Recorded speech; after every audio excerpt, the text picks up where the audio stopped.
ಓಂ ಶ್ರೀ ಗುರು ಸಿದ್ಧಲಿಂಗಾಯ ನಮಃ. ಓಂ ಲಂಬೋದರ ಮಹಾಗಣಾಧಿಪತಯೇ ನಮಃ. ಸಮಸ್ತ ಪವರ್ ಟಿವಿಯ ವೀಕ್ಷಕ ಬಾಂಧವರಿಗೂ ಶ್ರೀ ಸಿದ್ಧಲಿಂಗೇಶ್ವರ ಗದ್ದಿಗೆ ಮಠದ ಸಕಲ ಭಕ್ತವೃಂದ ಶಿಷ್ಯವೃಂದಕ್ಕೆಲ್ಲ ಈ ಪುಷ್ಯ ಮಾಸದಲ್ಲಿ ನಡೀತಾ ಇರುವ ವಿಶೇಷವಾದ ಅಂಗಾರಕ ಸಂಕಷ್ಟಹರ ಚತುರ್ಥಿಯ ಶುಭಾಶೀರ್ವಾದಗಳನ್ನು ತಿಳಿಸುತ್ತಾ, ಇದೇ ಅಂಗಾರಕ ಸಂಕಷ್ಟಹರ ಚತುರ್ಥಿ ಜನವರಿ 6 ಬೆಳಗ್ಗೆ 8:38 ಪ್ರಾರಂಭವಾಗಿ ಜನವರಿ 7ನೇ ತಾರೀಕು ಬೆಳಗ್ಗೆ 7:38 ಮುಕ್ತಾಯಗೊಳ್ಳಲಿದೆ. ಹೀಗಾಗಿ ವಿಶೇಷವಾಗಿ ಮಂಗಳವಾರ ಸಂಕಷ್ಟಹರ ಚತುರ್ಥಿ ಬಂದಿರೋದ್ರಿಂದ ವಿಶೇಷವಾಗಿ ಇದನ್ನ ಅಂಗಾರಕ ಸಂಕಷ್ಟಹರ ಚತುರ್ಥಿ ಅಂತಂದೇಳಿ ಪ್ರಸಿದ್ಧಿಯಾಗಿದೆ ವೀಕ್ಷಕರೇ. ಆದ್ದರಿಂದ ಈ ಅಂಗಾರಕ ಸಂಕಷ್ಟಹರ ಚತುರ್ಥಿಯಲ್ಲಿ ಯಾರು ಗಣೇಶನನ್ನ ಆರಾಧನೆಯನ್ನ ಮಾಡ್ತಾರೆ ಅವರ ಸಕಲ ಅಭಿಷ್ಟಗಳು ಸಹ ಬೇಗನೆ ಸಿದ್ಧಿಯಾಗ್ತಾ ಹೋಗುತ್ತಂತೆ. ಬನ್ನಿ ಹಾಗಾದರೆ ಈ ಅಂಗಾರಕ ಸಂಕಷ್ಟಹರ ಚತುರ್ಥಿಯ ವಿಶೇಷತೆ ಏನು, ಈ ಪುಷ್ಯ ಮಾಸದಲ್ಲಿ ನಡೀತಾ ಇರುವ ಇದಕ್ಕೆ ಮಹತ್ವ ಏನು, ಅದರೊಳಗೂ ಧನುರ್ಮಾಸದಲ್ಲಿ ನಡೀತಾ ಇರುವ ಈ ಅಂಗಾರಕ ಸಂಕಷ್ಟಹರ ಚತುರ್ಥಿಯ ಮಹತ್ವವೇನು ಎಲ್ಲವನ್ನ ತಿಳಿಯೋಣ ಬನ್ನಿ ವೀಕ್ಷಕರೇ. ಈ ಪುಷ್ಯ ಮಾಸದಲ್ಲಿ ನಡೀತಾ ಇರುವ ಈ ಲಂಬೋದರ ಅಂಗಾರಕ ಸಂಕಷ್ಟಹರ ಚತುರ್ಥಿ ಬಹಳ ವಿಶೇಷವಾದದ್ದು. ಈ ದಿನದಲ್ಲಿ ನಾವು ಏನನ್ನ ಮಾಡಬೇಕು ಅಂತಂದ್ರೆ, ಬ್ರಾಹ್ಮಿ ಮುಹೂರ್ತದಲ್ಲೇ ಅಭ್ಯಂಜನ ಸ್ನಾನಾದಿಗಳನ್ನ ಮಾಡಿ ಗುರುಗಳಿಂದ ಆಶೀರ್ವಾದವನ್ನ ಪಡೆದು ಈ ಅಂಗಾರಕ ಸಂಕಷ್ಟಹರ ಚತುರ್ಥಿಯ ವ್ರತವನ್ನ ಮಾಡುತ್ತೇನೆ ಗುರುಗಳೇ, ಅನುಗ್ರಹವನ್ನ ಮಾಡಿ ಆ ಗಣೇಶನ ಕೃಪೆ ನನಗೂ ನಮ್ಮ ಕುಟುಂಬಕ್ಕೂ ಇಡೀ ಲೋಕಕ್ಕೂ ಉಂಟಾಗಲಿ ಅಂತಂದೇಳಿ ಪ್ರಾರ್ಥನೆಯನ್ನ ಮಾಡಿ ಗುರುಗಳಿಂದ ಆಶೀರ್ವಾದವನ್ನ ಮಂತ್ರೋಪದೇಶವನ್ನ ತೆಗೆದುಕೊಂಡು ಆ ದಿನ ಶುದ್ಧ ರೀತಿಯಿಂದ ಸಾತ್ವಿಕ ರೀತಿಯಲ್ಲಿ ಉಪವಾಸವನ್ನ ಆಚರಿಸಬೇಕು ಅಂತಂದು ಹೇಳುತ್ತೆ. ಅಂತಹ ಸಾತ್ವಿಕ ಉಪವಾಸ ಅಂತಂದ್ರೆ ಸದಾ ನಮ್ಮ ಮನಸ್ಸು ಏಕಾಗ್ರತೆಯಿಂದ ಆ ಪರಬ್ರಹ್ಮ ರೂಪಿಯಾದ ಆ ಲಂಬೋದರನ ಬಳಿಯಲ್ಲಿ ಸದಾ ಅವನ ಜಪ ತಪ ಸೇವೆ ಧ್ಯಾನ ಭಜನೆಗಳಲ್ಲೇ ಸಹ ವಾಸವನ್ನ ಮಾಡಬೇಕು ಅಂತಂದು ಇಂತಹ ಸಾತ್ವಿಕ ಉಪವಾಸ ಸರ್ವಶ್ರೇಷ್ಠವಾದದ್ದು ಅಂತಂದು ಶ್ರೀಪೀಠದಿಂದ ನಾವು ಹಲವಾರು ಭಕ್ತರಿಗೆ ತಿಳಿಸ್ತಾ ಇದ್ದೀವಿ. ಇಂತಹ ಸಾತ್ವಿಕ ರೀತಿಯ ಉಪವಾಸವನ್ನ ಆ ಲಂಬೋದರನಿಗೆ ಸಲ್ಲಿಸಿ ಸಂಜೆ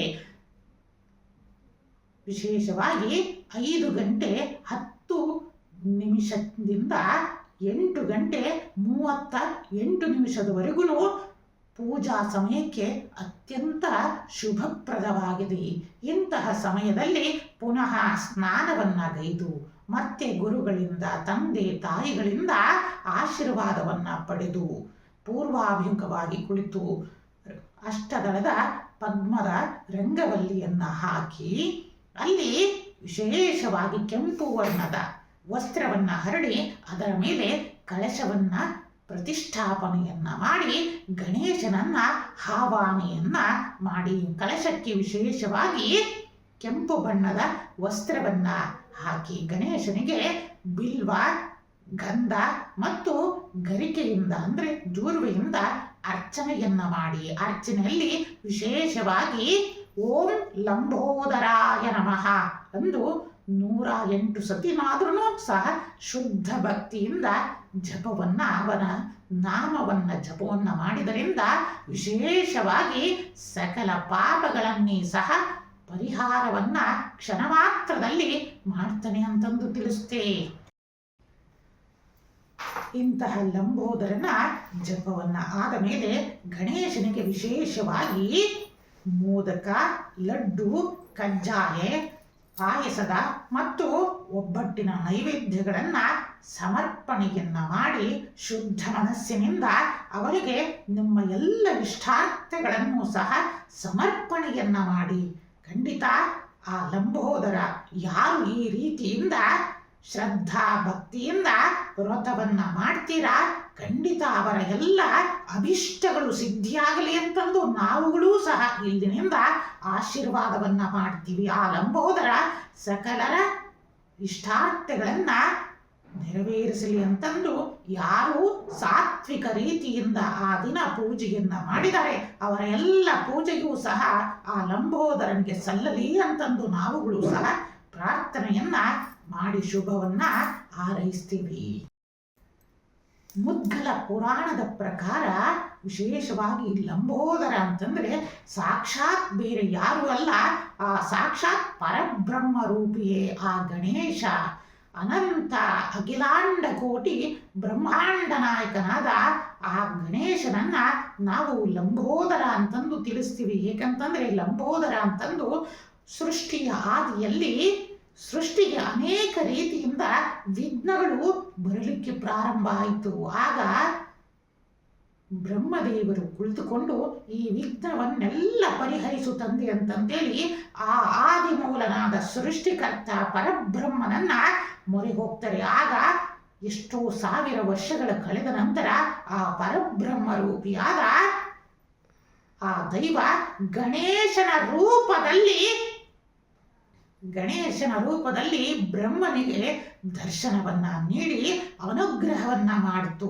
ಆಗ ಬ್ರಹ್ಮದೇವರು ಕೇಳ್ತಾರೆ, ಯಾವ ರೀತಿಯಿಂದ ನಾನು ಸೃಷ್ಟಿಯನ್ನ ಮಾಡಬೇಕು? ಸದಾ ಸೃಷ್ಟಿಯಲ್ಲಿ ಹೀಗೆ ವಿಘ್ನಗಳು ಉಂಟಾಗ್ತಾ ಇದೆ, ಇದಕ್ಕೆ ಪರಿಹಾರವನ್ನ ನೀಡು ತಂದೆ. ಸೃಷ್ಟಿಯಲ್ಲಿ ಸದಾ ಎಲ್ಲ ಕಾರ್ಯಗಳು ಯಶಸ್ವಿ ಆಗಲಿಕ್ಕೆ ನನಗೆ ಅನುಗ್ರಹವನ್ನ ಮಾಡುವಂತಂದೇಳಿ ಬ್ರಹ್ಮದೇವರು ಕೇಳಿದಾಗ ಆಗ ಬ್ರಹ್ಮದೇವರನ್ನ ತೆಗೆದುಕೊಂಡು ತನ್ನ ಉದರದೊಳಗೆ ಪ್ರವೇಶವನ್ನ ಮಾಡಲಿಕ್ಕೆ ಹೇಳ್ತಾರೆ. ಆಗ ಸಾಕ್ಷಾತ್ ಬ್ರಹ್ಮದೇವರೇ ಸಹ ಗಣೇಶನ ಒಳಗಡೆ ಪ್ರವೇಶವನ್ನ ಮಾಡ್ತಾರೆ. ಆ ಗಣೇಶನ ಒಳಗಡೆ ಪ್ರವೇಶವನ್ನ ಮಾಡಿದಾಗ ಬ್ರಹ್ಮದೇವರು ಮೊದಲಿಗೆ ಯೋಚನೆ ಮಾಡ್ತಾ ಇರ್ತಾರೆ, ನಾನು ಸೃಷ್ಟಿಗೆ ನಾನೇ ಬ್ರಹ್ಮ, ಹೀಗಾಗಿ ನಾನು ಸೃಷ್ಟಿಯನ್ನ ಹೇಗೆ ಮಾಡಬೇಕು ಅಂತಂದು ಯೋಚನೆಯನ್ನ ಮಾಡ್ತಾ ಇರ್ತಾರೆ. ಆಗ ಇವರು ಗಣೇಶನ ಒಳಗಡೆ ಉದರದ ಅಂದ್ರೆ ತನ್ನ ಹೊಟ್ಟೆಯ ಒಳಗಡೆ ಗಣೇಶ ಪ್ರವೇಶ ಮಾಡ್ತಾ ಇದ್ದಾಗ ಆ ಹೊಟ್ಟೆನಲ್ಲಿ ನೋಡ್ತಾರೆ ಅನಂತ ಕೋಟಿ ಬ್ರಹ್ಮಾಂಡಗಳಿದಾವೆ, ಅನಂತ ಬ್ರಹ್ಮದೇವರುಗಳು ಆಯಾಯ ಸೃಷ್ಟಿಗಳನ್ನ ಮಾಡ್ತಾ ಇದ್ದಾರೆ. ಯೋಚನೆ ಮಾಡಿ ಶಿಷ್ಯಂದಿರೆ, ಎಂತಹ ಅದ್ಭುತವಾದ ದೃಶ್ಯ ಅದು. ಬ್ರಹ್ಮದೇವರು ಮುಂಚೆ ನನ್ನದೇ ಇದು ಸೃಷ್ಟಿ, ಇದು ಒಂದೇ ಸೃಷ್ಟಿ, ಇಲ್ಲಿ ನಾನು ಒಬ್ಬನೇ ಸೃಷ್ಟಿಕರ್ತ ಅಂತಂದು ಯೋಚನೆಯನ್ನ ಮಾಡಿ ಹೋಗಿರ್ತಾರೆ. ಅಂದ್ರೆ ನಾನೇ ಒಬ್ಬ ಬ್ರಹ್ಮ ಅನ್ನೋ ಅಹಂಕಾರ ಇತ್ತು. ಯಾವಾಗ ಆ ಗಣೇಶನ ಉದರದೊಳಗೆ ಪ್ರವೇಶ ಮಾಡಿದಾಗ ಅನಂತ ಕೋಟಿ ಬ್ರಹ್ಮಾಂಡಗಳನ್ನ ನೋಡ್ತಾ ಇದ್ದಾರೆ. ಆಗ ಬ್ರಹ್ಮನಿಗೆ ಅರಿವಾಗುತ್ತೆ, ನನ್ನಂತಹ ಎಷ್ಟೋ ಬ್ರಹ್ಮರು ತಮ್ಮ ತಮ್ಮ ಕೆಲಸದಲ್ಲಿ ನಿರತರಾಗಿದ್ದಾರಲ್ಲ, ಎಂತಹ ಪರಮಾತ್ಮ ಇವನು, ಇವರ ಮುಂದೆ ನಾನೇ ಸೃಷ್ಟಿಕರ್ತ ಅಂತಂದು ಅಹಂಕಾರವನ್ನ ಪಟ್ಟು ಬಿಟ್ಟಿನಲ್ಲ ಅಂತಂದೇಳಿ ಸಾಕ್ಷಾತ್ ಬ್ರಹ್ಮದೇವರೇ ಮರಗಿ ಅಲ್ಲಿನ ಸೃಷ್ಟಿಯನ್ನೆಲ್ಲ ನೋಡಿ ಆ ಗಣೇಶನನ್ನ ಕುರಿತು ಭಕ್ತಿಯಿಂದ ಅವನ ಸ್ತೋತ್ರವನ್ನ, ಲಂಬೋದರ ಸ್ತೋತ್ರವನ್ನ ಬ್ರಹ್ಮದೇವರು ಮಾಡ್ತಾರೆ. ಇಂತಹ ಬ್ರಹ್ಮದೇವರು ಮಾಡಿದ ಇಂತಹ ಶುಭ ದಿನವೇ ಈ ಲಂಬೋದರನ ಆರಾಧನೆ ಉಂಟಾಗ್ತಾ ಹೋಗುತ್ತೆ. ಹೀಗಾಗಿ ಯಾರಿಗೆ ಜೀವನದಲ್ಲಿ ಅನೇಕ ರೀತಿಯಿಂದ ಉದ್ಯೋಗದಲ್ಲಿರಲಿ ಮತ್ತು ಎಷ್ಟೇ ಶ್ರಮ ಪಟ್ಟರೂ ವ್ಯಾಪಾರದಲ್ಲಿ ಮುಂದುವರಿಯಲಿಕ್ಕೆ ಹೋದಾಗ ಅನೇಕ ರೀತಿಯಿಂದ ವಿಘ್ನಗಳು ಉಂಟಾಗ್ತಾ ಇರ್ತವೆ. ಮತ್ತೆ ಎಂತಹ ಬುದ್ಧಿವಂತರಿರ್ತಾರೆ, ಆದರೆ ಇಂತಹ ಪ್ರಾಜೆಕ್ಟ್ನ ಮಾಡಬೇಕು, ಅದನ್ನ ಸಕ್ಸಸ್ ಮಾಡಬೇಕು ಅಂತಂದ್ರೂ ಸಹ ಅನೇಕ ರೀತಿಯಿಂದ ಆ ಪ್ರಾಜೆಕ್ಟ್ಗಳಿಗೆ ವಿಘ್ನಗಳು ಎದುರಾಗ್ತಾ ಇರ್ತವೆ. ಹೌದಲ್ಲ ವೀಕ್ಷಕರೇ? ನೀವೆಲ್ಲರೂ ಸಹ ಯೋಚನೆಯನ್ನ ಮಾಡಿ. ಇಂತಹ ಎಷ್ಟೋ ಬುದ್ಧಿವಂತರು, ವಿದ್ಯಾವಂತರು, ಎಜುಕೇಟೆಡ್ ತುಂಬಾ ಅವರಲ್ಲಿ ಭಗವಂತನ ಅನುಗ್ರಹದಿಂದ ಒಳ್ಳೆಯ ಬುದ್ಧಿಶಕ್ತಿ ಮೇಧಾಶಕ್ತಿ ಎಲ್ಲ ಇದ್ರೂ ಸಹ ತಾವುಗಳು ಮುಂದುವರಿಯೋಕ್ಕೆ ಅನೇಕ ರೀತಿಯಿಂದ ಇಂತಹ ವಿಘ್ನಗಳು ಕಾಡ್ತಾ ಇರ್ತವಲ್ಲ. ನೀವೆಲ್ಲ ಸ್ವಲ್ಪ ಕುತ್ಕೊಂಡು ಯೋಚನೆಯನ್ನ ಮಾಡಿ.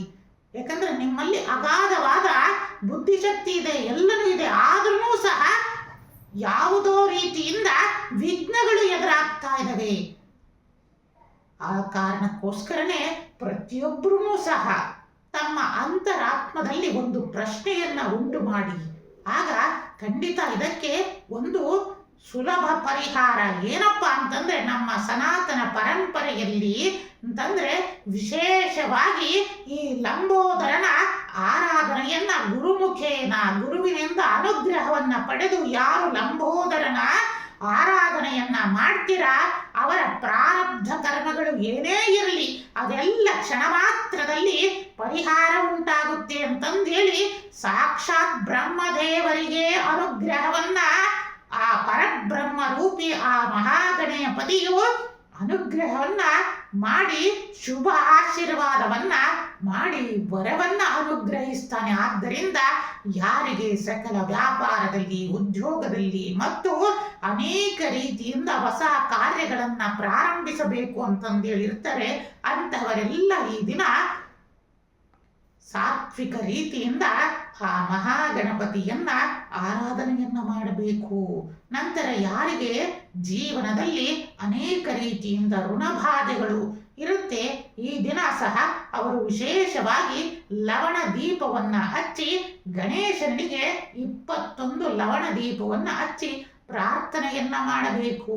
ಇದರಿಂದನೂ ಸಹ ಎಲ್ಲ ಈ ಋಣಮುಕ್ತಿಗೆ ಖಂಡಿತ ಒಂದಲ್ಲ ಒಂದು ದಾರಿ ಸಿಗ್ತಾ ಹೋಗುತ್ತೆ.